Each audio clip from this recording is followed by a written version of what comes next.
এই পৃথিবীতে যত দামি সম্পদ আছে, সমস্ত সম্পদ যত দামি হোক না কেন, পৃথিবীর বহু ধনী মানুষরা সেটা কিনতে পারে।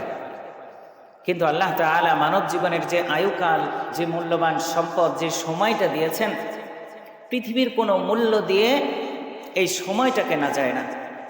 আরবিতে একটা প্রবাদ আছে, আল ওয়াক্তু আসমানু মিনাজ যাহাব, সময় এত দামি যেটা হীরা, মণিমুক্তা, এই সমস্ত মূল্যবান জিনিসের চেয়েও অনেক বেশি মূল্যবান।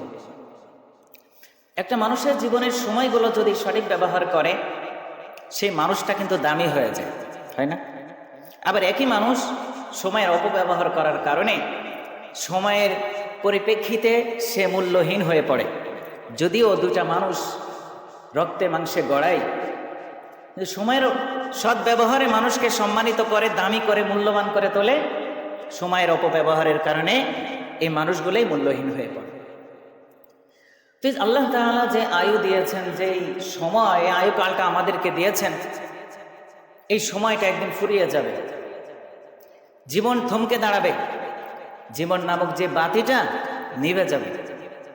আল্লাহ সুবহানাহু ওয়া তাআলা সূরা আহজাবের মধ্যে এই কথাটাই বলেছেন, কুল্লু নাফসিন যায়িকাতুল মাউত,